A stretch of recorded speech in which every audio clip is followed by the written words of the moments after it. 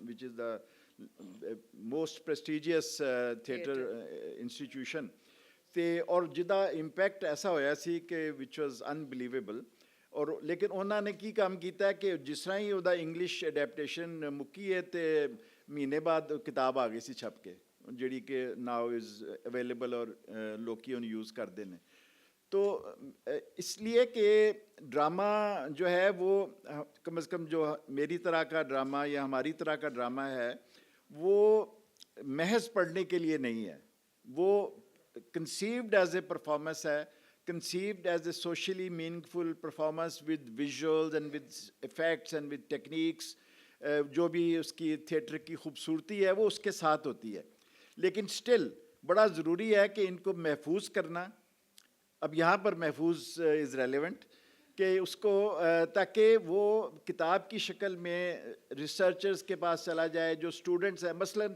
میرے اب 7 پلیز کو انگلش میں ٹرانسلیٹ کر کے تو آکسفورڈ یونیورسٹی پریس والوں نے چھاپا سلیکٹڈ پلیز کے طور پہ اب آج تک ایون لاہور میں اسکول اور کالج کے لڑکے لڑکیاں وہ کہتے ہیں جی ہم نے وہ آپ کا پلے کیا ہے بلا کیا ہے آپ کا پلے بری کیا ہے میں نے کہا کب کیا ہے وہ آپ کا اسکرپٹ کہاں سے آیا وہ کہتے ہیں جی وہ جو انگلش ٹرانسلیشن تھی اس سے ہم نے کیا ہے تو وچ از اے پٹی کہ ان کے پاس اوریجنل پلے ہے اس کا ویڈیو ہے لیکن وہ انگریزی کا ترجمہ جو ہے وہ زیادہ ایکسیسیبل ہے تو اگر ہم اردو اور پنجابی میں یہ ڈرامے ہم تیار کر لیں تھیٹر چل کے جگہ جگہ ہر قصبے میں نہیں جا سکتا لیکن کتاب جا سکتی ہے اور کتاب کو اگرچہ یہ خلوت میں یا کچھ رات کو سونے سے پہلے کی جو کتاب پڑھنے کی اگر ابھی عادت باقی رہ گئی ہے یہ اس طرح کے پلیز نہیں ہے یہ پلیز ایک کمیونٹی اور ایک کلیکٹیو ایکسپیرینس کے طور پہ collective social and political experience کے طور پہ دیکھے جانے کے لیے لکھے ہیں لیکن سٹل ان کو محفوظ کرنا ضروری ہے اور یہ آڈینس اور جو ریڈرز ہیں ان کے درمیان میں ان کی ایکسپیکٹیشن کے درمیان میں ایک گیپ ہے جو میں نے شروع میں بھی کہا کہ جو آڈینس ہے ان کو پکا پکایا بہت کچھ مل جاتا ہے سارے اس کی خوبصورتیاں نکھار کے لیکن ریڈر کے پاس ڈس ایڈوانٹیج بھی ہے اور آزادی بھی ہے کہ وہ اپنی امیجنیشن کو اور اپنی ویژولائزیشن کو اس میں شامل کر سکے سو یہ ایک بات میں کرنا چاہ رہا تھا اور دوسرا یہ ہے کہ اس کتاب میں بہت سے ایسے پلیز ہیں جو ہم نے غیر ملکی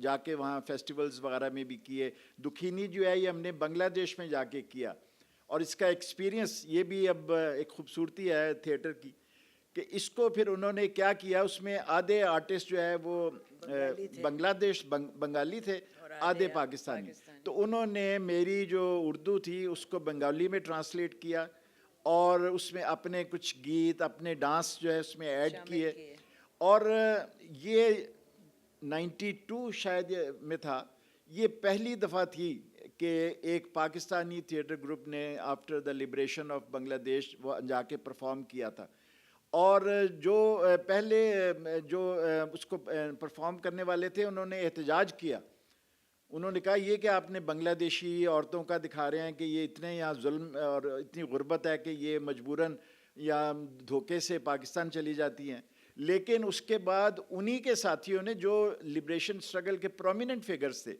انہوں نے کہا کہ یہ اس کے پیچھے جو سوچ ہے جو کانٹینٹ ہے ٹریفکنگ یا جینڈر کے بارے میں جو رویہ ہے اور جو ترقی پسندانہ سوچ ہے تو دین دے اسٹوڈ ود اس اور دے کولیبریٹڈ ود اس اور پھر یہ ہم نے انڈیا اور نیپال میں بھی جا کے کیا تو یہ پلیز جو ہیں یہ صرف ہمارے لیے نہیں ہے اور ہماری نئی جنریشن کے لیے، اسی لیے میں نے اسے ڈیڈیکیٹ بھی کیا ہے آنے والے دنوں کے سفیروں کے نام.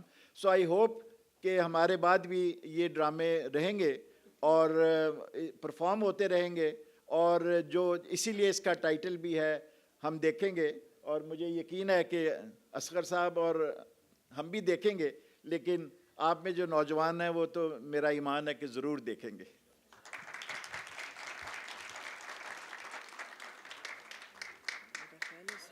ابھی ہے 5 منٹ سوال لے لیں.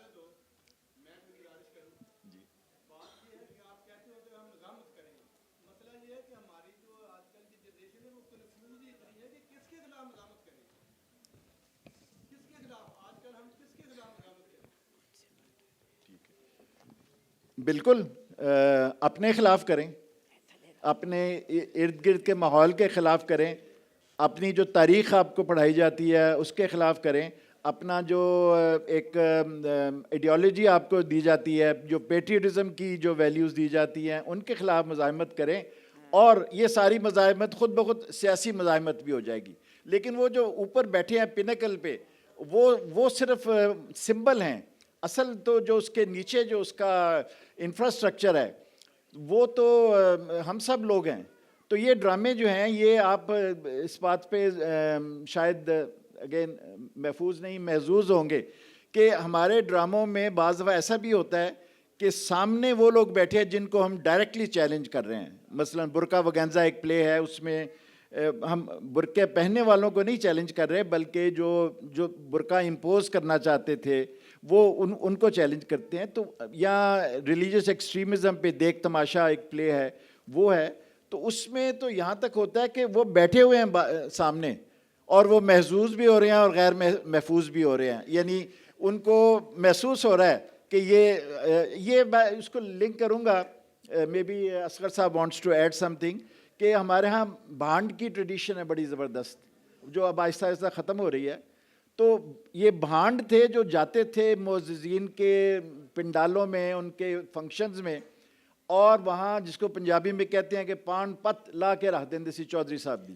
اور چودھری صاحب جو ہے وہ تالی بھی مارتے تھے اور ایمبیرس بھی ہوتے تھے. ہم چاہتے ہیں ہمارے آڈینس تالی بھی ماریں اور پریشان بھی ہوں تاکہ باہر جا کے کچھ کریں. ہاں یہ بات صحیح ہے کہ مزاحمت کا رول جو ہے وہ ہر زمانے کے ساتھ ساتھ بدلتا ہے. کہ جو اس وقت کی طاقتیں ہوتی ہیں اور جو ہمارے حقوق دبا رہی ہوتی ہیں، وہ دیکھیے جس کا حق دبایا جاتا ہے سب سے زیادہ تکلیف اسے ہوتی ہے. اسے پتہ ہوتا ہے، میں آپ کی بات کا جواب دے رہا ہوں، اسے پتہ ہوتا ہے کہ میرا حق مارا گیا ہے، تو اس کا احتجاج فوراً چیخ کی صورت میں نکلتا ہے. تو وہ اس میں اگر کوئی کنفیوز ہے تو اس لیے کنفیوز ہے. میں ویسے نہیں سمجھتا، کیونکہ میں تو یونیورسٹیوں میں ابھی بھی پڑھا رہا ہوں. تو ہماری نسل جو جدید نسل ہے، نئی نسل ہے، بہت کلیئر ہیڈڈ ہے. اسے پتہ ہے کہ کہاں حق مارا جا رہا ہے، اسے اچھی طرح پتہ ہے کہ کس جگہ بدماشی ہو رہی ہے، کن ایوانوں میں بدماشی ہو رہی ہے، سب پتہ ہے. سو میں یہ سمجھتا ہوں کہ وہی جیسے شاہد نے بھی کہا کہ آنے والے سفیروں کے نام، تو واقعی میسج ہے ہی انہی کے لیے کہ ہمیں ان سے زیادہ امید ہے، اس لیے کہ ہم سے زیادہ ہم میں تھی ایک طرح کی منافقت، پریجوڈس، ایک ہپوکریسی. آج کی نسل میں نہیں ہے. ان کو جو برا لگتا ہے وہ فوراً بولتے ہیں برا ہے. تو اس لیے، اور اب تو اگر بولتے نہیں تو پوسٹ ضرور کر دیتے ہیں. اور یہ آپ کے ہاتھ میں ہے. اب آپ کسی کو نہیں چھوڑتے اس کے ذریعے سے. تو یہ ایک خوش آئند بات ہے، یہ اچھی بات ہے کہ مزاحمت کے روپ نکل آئیں. اور پاکستانی قوم جتنی وٹی ہے اس نے ثابت یہ کیا ہے. جو اس کے اوپر لطیفے بنتے ہیں، جو اس کے اوپر چیزیں بنتی ہیں، وہ ہمیں بتاتی ہیں کہ کس طریقے سے ہماری قوم جو ہے نئی نسل سوچ رہی ہے. اور کوئی سوال نہیں؟ ہیلو، یہ خاتون کچھ پوچھنا چاہ رہی ہیں. جی خاتون پہلے. اچھا میں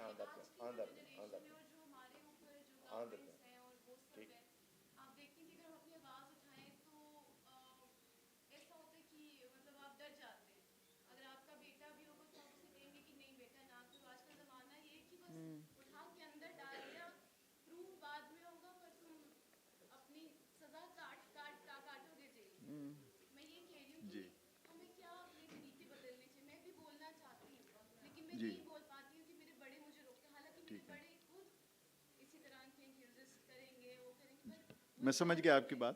تو آپ نے کبھی کبڈی تو نہیں کھیلی ہوگی؟ تو یہ ہمارا تھیٹر کبڈی ہے. آپ جاتے ہیں مخالف کے کیمپ میں, اس کو تھپڑ بھی مارتے ہیں, اب کمال یہ ہے کہ واپس بھی آ جاتے ہیں.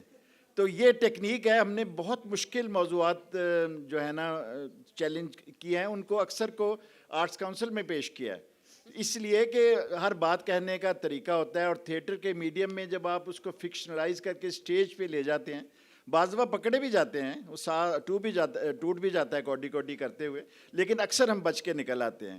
تو یہ ٹیکنیک کی بات ہے. I think we can get away with anything if we have the right technique. میں اب بچی کا جواب دینا. ٹھیک, آپ نے اچھا جواب. دیکھو بیٹے, بات یہ ہے, آپ نے بہت اچھی بات کی ہے. بات یہ ہے, آپ سنیں پیرنٹس کی یا بڑوں کی یا ٹیچرز کی, سنیں, لیکن سننے کا یہ مطلب نہیں ہے کہ آنکھیں بند کر لیں یا کان بند کر لیں. آپ سنیں ضرور, لیکن اپنا کمنٹ رجسٹر کرائیں, اپنی آواز رجسٹر کرائیں. چاہے ماں ہو چاہے والد ہو. میری 2 بیٹیاں بیٹا, انہوں نے میری کبھی نہیں سنی. وہ رجسٹر کراتی ہیں, وہ آرڈر کرتی ہیں کہ پاپا ہمیں یہ چاہیے, اور یہ کیوں چاہیے وہ کلیئر ہیڈڈ ہوتی ہیں, وہ واضح کر رہی ہوتی ہیں کہ ہمیں اس لیے چاہیے. سو اس لیے you are free to speak to anybody. جی وہ پیچھے تھے. جی جی جی جی جی وٹو صاحب, نام تو آپ کا شاگردوں والا نہیں ہے, لیکن